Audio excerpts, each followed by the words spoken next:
ঘরে থাকা উপকরণ দিয়ে কিভাবে খুব সহজেই আপনারা বেকার স্টাইল চিকেন পিৎজা বানাবেন সেই রেসিপি আজকে আপনাদেরকে করে দেখাচ্ছি। খুব সহজ বানানো, একদম নরম তুলতুলে হবে। আশা করছি আপনাদের কাজে আসবে, তাই ভিডিওটি অবশ্যই প্রথম থেকে শেষ পর্যন্ত ভিডিওটি দেখবেন। এতে করে আপনাদের বুঝতে সুবিধা হবে যে কিভাবে বানালে একদম বেকারের মতো পারফেক্ট চিকেন পিৎজা আপনি ঘরে বানিয়ে নিতে পারবেন। চিকেন রান্না করার জন্য প্রথমে তেল দিয়ে তেলটাকে খুব ভালোভাবে গরম করে নিতে হবে। তেল গরম হয়ে আসলে 1 কাপের একটু বেশি পেঁয়াজ কুচি দিয়ে এটাকে কিছুক্ষণ ভেজে নিতে হবে। বেশ কিছুক্ষণ ভাজার পর যখন এটা কালারটা একটু চেঞ্জ হয়ে আসবে সেই পর্যায়ে অ্যাড করতে হবে আদা রসুন বাটা। আমি 1 চা চামচ ভর্তি করে আদা রসুন বাটা দিয়েছি। সাথে স্বাদমতো লবণ দিয়ে দিলাম। দিয়ে এই মশলাটাকে পেঁয়াজের সাথে কিছুক্ষণ ভেজে নেব যেন আদা রসুনের যে কাঁচা গন্ধ সেটা চলে যায়।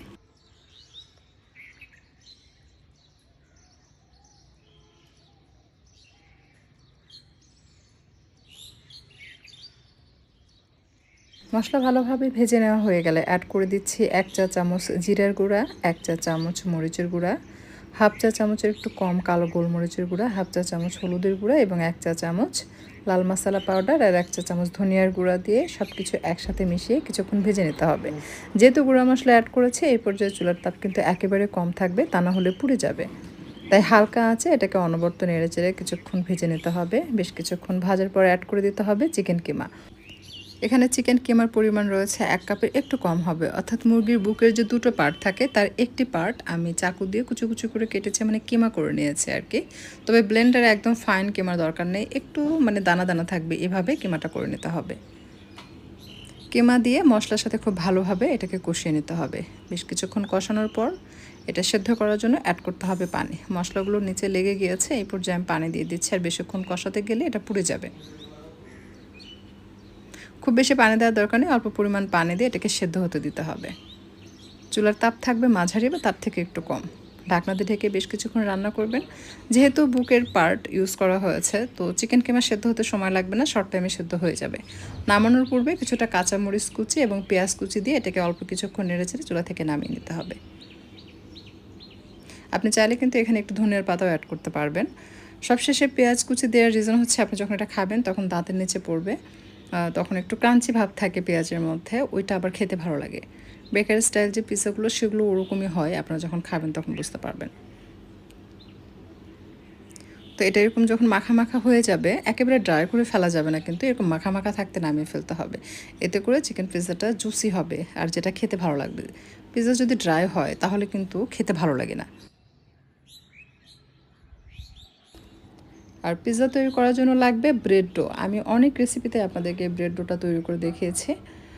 এর আগে যে রেসিপি আমি আপনাদের সাথে শেয়ার করেছি সেটা হচ্ছে আপনার চিকেন নান রোল রেসিপি। ওইটা যদি আপনি দেখেন বুঝতে পারবেন, ওইটা আমি যেভাবে তৈরি করেছি সেমভাবে আমি এই ডোটাও তৈরি করেছি। তো আমি সব শেষে আপনাদের সুবিধার জন্য অ্যাড করে দিব, যাদের বুঝতে অসুবিধা হবে বা আপনি চাচ্ছেন যে ওইটা দেখে প্রপারলি ফলো করতে, তাহলে শেষের অংশটুকু আপনি দেখে নেবেন, তাহলে বুঝতে পারবেন যে ডোটা আমি কিভাবে তৈরি করেছি। এটা এভাবে তৈরি করার পর আপনি কাঁটা চামচের সাহায্যে এভাবে ছিদ্র করে নেবেন, তা না হলে এটা যখন বেক করবেন এটা কিন্তু ফুলে উঠবে, নানের মতো মাঝখানে ফুলবে, সাইড থেকে ফুলবে, বেশি উঁচু হয়ে যাবে। তখন এটা যে সুন্দর একটা মানে লেভেল এটা কিন্তু থাকবে না, এটা সাইজ নষ্ট হয়ে যাবে। তাই অবশ্যই কাঁটা চামচের সাহায্যে ছিদ্র ছিদ্র করে নেবেন।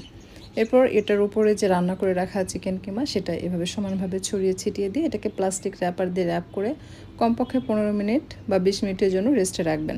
15-20 মিনিট এভাবে রাখার পর দেখবেন এটা ফুলে উঠবে।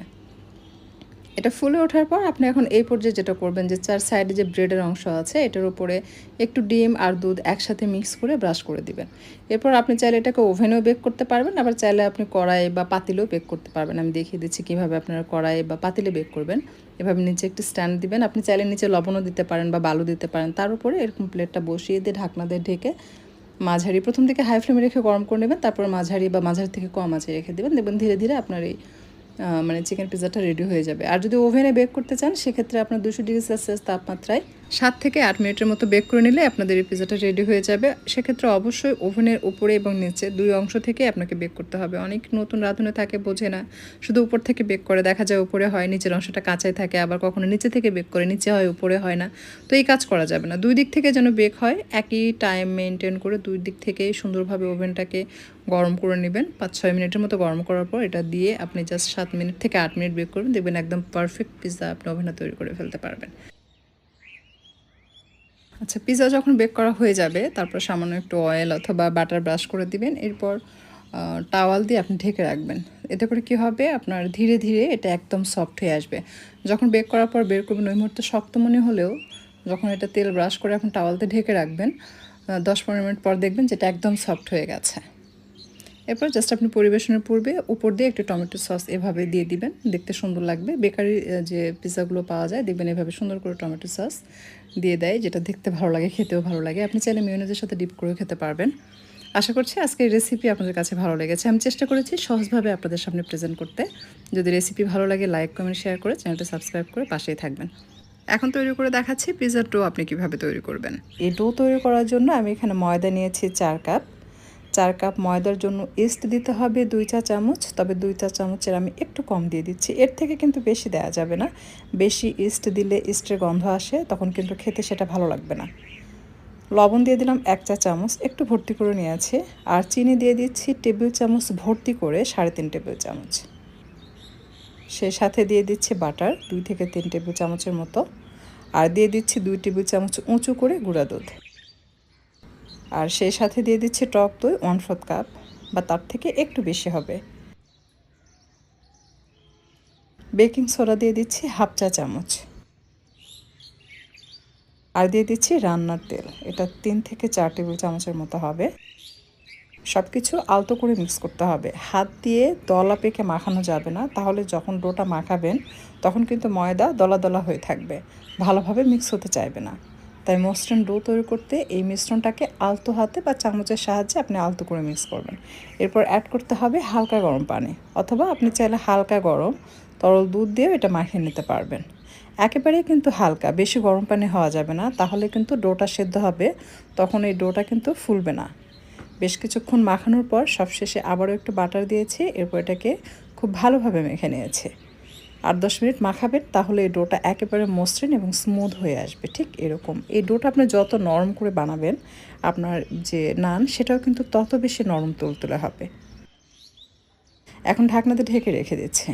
এরই মাঝে আমাদের ডোটা কিন্তু ফুলে ডাবল হয়েছে। আপনারা যদি রোদে রেখে দেন তাহলে কিন্তু খুব দ্রুত এই ডোটা ফুলে উঠবে। 45 মিনিটের মতো রাখলেই হবে, 1 ঘন্টা বা 2 ঘন্টা রাখার দরকার নেই।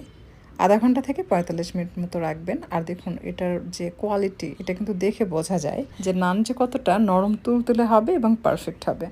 তো এইভাবে যদি আপনার ডোটা তৈরি করেন, এই ডো দিয়ে আপনি কিন্তু নান, ব্রেড, এছাড়াও আপনি পিৎজা, যত ধরনের ব্রেড আইটেম আছে সব কিছু কিন্তু আপনি এই ডো দিয়ে তৈরি করতে পারবেন। আলাদাভাবে আর কোনো ডো তৈরি করার দরকার নেই। অনেকে বলে যে আপু ব্রেড শক্ত হয়, আপনি এভাবে ডো বানিয়ে ব্রেড তৈরি করে দেখবেন, একদমই শক্ত হবে না, নরম তুলতুলে হবে, একদম মনের মতো।